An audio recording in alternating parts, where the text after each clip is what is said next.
আমরা 24-এ কিন্তু সবাই একটু অগোছালো ছিলাম, কাস্টমাররাও নার্ভাস ছিল, আসলে কি হচ্ছে, ব্যাংকিং সব বন্ধ হয়ে যাবে, 5টা ডিজিটাল ব্যাংক যদি আসে তখন আমাদের মধ্যে 2, 4, 5, 10টা ব্যাংক কমার্শিয়াল ব্যাংকিং করে পারবেই না, বিকজ অডিয়েন্সটা তো চেঞ্জ হয়ে গেছে।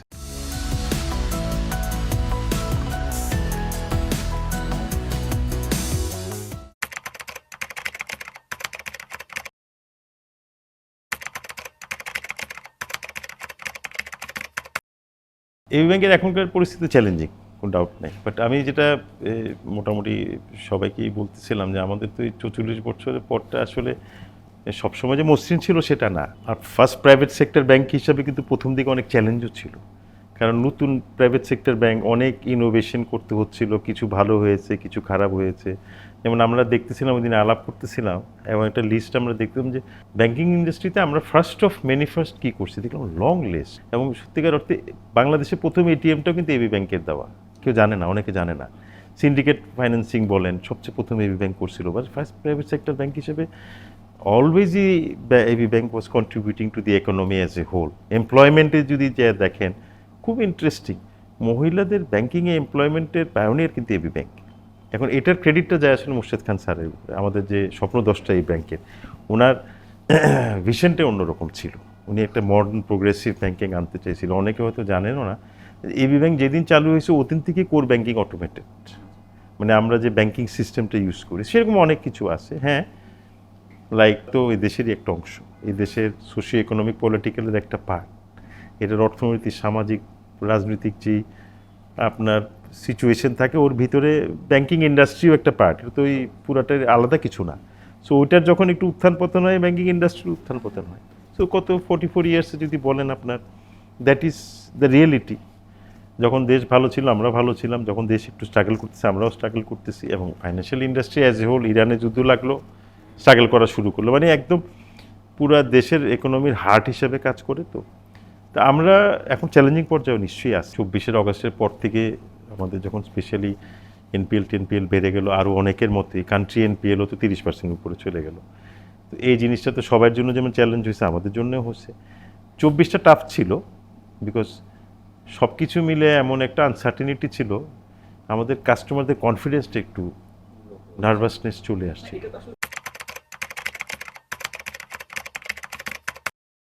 আমরা 24-এ কিন্তু সবাই একটু অগোছালো ছিলাম, কাস্টমাররাও নার্ভাস ছিল, আসলে কি হচ্ছে, ব্যাংকিং সব বন্ধ হয়ে যাবে, পাশে একটা ব্যাংকে টাকা, ব্রাঞ্চে টাকা না পেলে আমার উপরে এসে বলতে চাই তুমি কি টাকা দিতে পারবা। সেই নার্ভাসনেসটা তো, মানে ব্যাংকিং তো আসলে একটা এমন একটা সেন্সিটিভ, যেটা একটা জায়গায় একটা কিছু হলে এটা কিন্তু ভূমিকম্পের মধ্যে ছড়ায় যায়, মানে এটা মানে অস্বীকার করার কোনো জো নেই। তো 25-এ আমরা অ্যাকচুয়ালি একটু বাংলাদেশ ব্যাংকে যে বিভিন্ন পলিসি সাপোর্ট, আমি যদি আপনাকে এনপিএলের ইস্যুতে বলি, পলিসি সাপোর্টগুলো যখন আসা শুরু করলো তখন একটা ডিরেক্টিভস আসলো, যারা, আর ডিফল্ট তো সবাই উইলফুল না, বিজনেস লসও অনেকেরও আসছে। তো যাদের ধরেন জেনুইন ডিফল্টার, ওরা তখন এই পলিসি সাপোর্টের আন্ডারে যখন আসা শুরু করলো, তখন আমরা বিভিন্ন ব্যাংকের মতো আমরাও প্রচুর কাস্টমারের সাথে, কিছু বাংলাদেশ ব্যাংকের পলিসি সাপোর্ট আসছে, কিছু ওদের সার্কুলার আন্ডারে আমরা কাস্টমারের সাথে ডাইরেক্টলি ডিল করে আমাদের একটা ভালো পার্সেন্টেজ অফ এনপিএল আমরা রেগুলারাইজ করতে পারছি। আই উড সে মোর দেন 30%, 25-এ 30%-এরও বেশি হবে।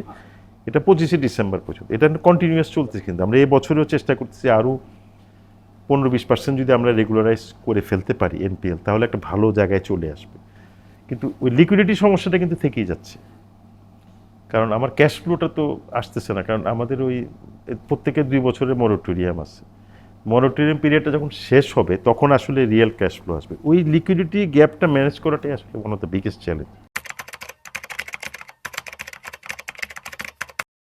One of the biggest initiative যেটা বাংলাদেশ ব্যাংকের গাইডেন্সে আমরা করছি, সেটা হলো স্টোলেন অ্যাসেট রিকভারির জন্য অনেকগুলো ইন্টারন্যাশনাল ফার্মকে নিয়ে আসছে, এবং আমরাও 4টা বা 5টা ফার্মের সাথে এমওইউ সাইন করছি। এর মধ্যে 2-3টা বেশ অ্যাক্টিভলি কাজ করতেছে, বাট এটা তো সময় লাগে।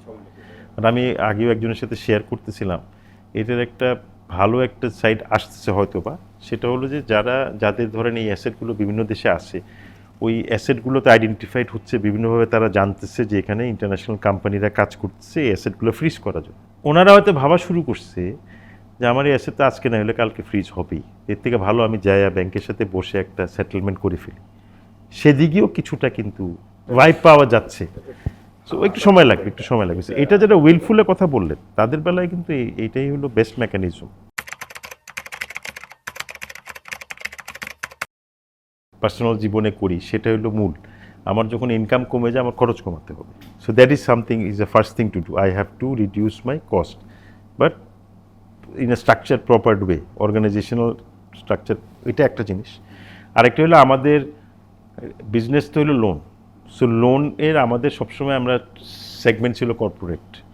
সো এখন পুরো সেগমেন্টটাকে চেঞ্জ করে রিটেল আর এসএমই আরও নিচে এমএসএমই ওই লেভেলে চলে যাবো। এটা অলরেডি আমরা আমাদের বাজেট টাজেট সব জায়গাতেই ওটাতে চলে আসছি। বাট মাইন্ডসেটটা চেঞ্জ করতে সময় লাগে। সারা জীবনে যারা এবি ব্যাংকের ব্রাঞ্চে কাজ করছে, ও একটা এলসি আনলে 100 কোটি টাকার ওর টার্গেট ফুলফিল। এখন সেটা তো আমার পক্ষে দেওয়া সম্ভব না। এখন তখন যখন বলতে 10টা কাস্টমার থেকে তুমি 100 কোটি আনো 10 কোটি করে, ওই মাইন্ডসেটটা চেঞ্জ করতে একটু সময় লাগতেছে, কালচারটা চেঞ্জ করতে সময় লাগতেছে। মানে ওরা তো মাইক্রো চিন্তা করে নাই। মানে এটা 25-এ আমরা এটা নিয়ে প্রচুর কাজ করছি কাস্টমারদের। আর আমাদের কাস্টমারদের ট্রাস্ট লয়্যালটির সাথে আমাদের এমপ্লয়ীদের ট্রাস্ট লয়্যালটিও তো একটা বিষয় আছে। একটা কাস্টমার যখন বাইরের থেকে একটা কিছু শুনে নার্ভাস হয়ে, এমপ্লয়ি তো নার্ভাস হয়ে যায়, আসলে আমার চাকরি আছে, আসলে কি আমার টাকাটা সেভ আছে।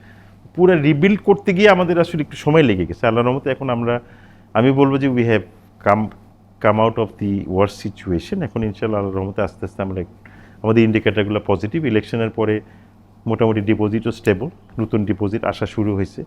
একটু তো সময় লাগবেই। তো আমরা এখন বেসিক্যালি চিন্তা করছি আমার রেভিনিউটা কেমনে বাড়ানো যায় আর আমার লিকুইডিটিটা কেমনে ম্যানেজ করা যায়। নিম বা আমার এসএলআর সিআর অন্য যেগুলো বলতেছেন, দিস উইল টেক টাইম। সেই জন্য আমরা একটা মোটামুটি 10 ইয়ার্সের একটা স্ট্র্যাটেজিক পেপার মোরলেস আমরা ডেভেলপ করছি, যে পুরাটা নিয়ে সেটা আমরা বাংলাদেশ ব্যাংকেও দিব, ওনাদের সাথেও আলোচনা করব। বাংলাদেশ ব্যাংকেরও কিছু পলিসি সাপোর্ট লাগবে, গভর্নমেন্টেরও লাগবে। না হলে আসলে মানে গতানৈতিক জিনিস দিয়ে আপনি আসলে অ্যাড্রেস করতে পারবেন, একটু আউট অফ দ্য বক্স যেতে হবে। না, আমরা এখন যত নতুন প্রোডাক্টই আনতেছি, আপনার কার্ড বেসড হোক আর ব্যাংকের নর্মাল প্রসেস, আমরা কমপ্লিট ডিজিটাল ফ্রন্টে যাওয়ার চিন্তা করতেছি এবং সেই দিকে আমরা আগাচ্ছি। আমাদের যেমন অ্যাপের মধ্যে দেখুন ডিপিএস খোলা, এফডিআর খোলা, এগুলো 1 বছর আগেও ছিল না। যে কোনো ধরনের স্কিম করতে চান এগুলো সব অ্যাপ থেকে ইনস্ট্যান্ট করা যায়। একটা অ্যাকাউন্ট আপনি করে you can do a DPS, MSDS, FDR. তারপরে আমরা লোনটাকে নিয়ে আসতেছি। সো ডাইভার্সিফিকেশন গোয়িং ফরওয়ার্ড, বোর্ডেরও স্ট্রং ডিরেকশন, যা কিছু হবে এগুলো ডিজিটাল ফ্রন্টে করতে হবে। তাদের কথা হলো 5 বছরের মধ্যে তোমাকে ডিজিটাল ব্যাংক করতে হবে, না হলে you will not be available.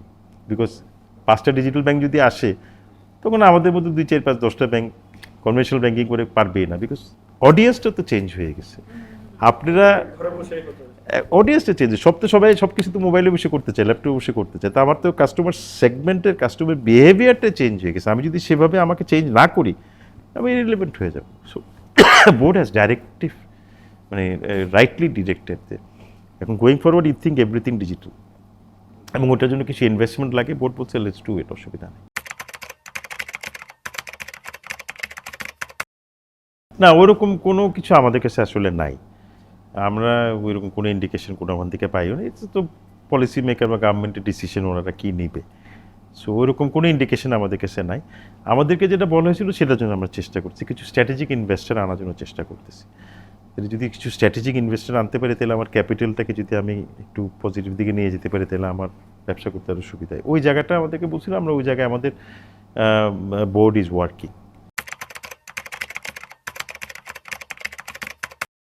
আমাদের সম্ভাবনা ইনশাল্লাহ ভালো, আমরা ঘুরে দাঁড়াবো এবং আমাদের ঘুরে দাঁড়ানোর ইতিহাস আছে। আমরা 44 বছরে আপনি যদি দেখেন অনেকবারই বিপদে পড়ছি, আবার উত্তরণ করে গেছি। এটার এই ব্যাংকের একটা মজ্জাগত একটা, আমি বলবো একটা পাওয়ার আছে।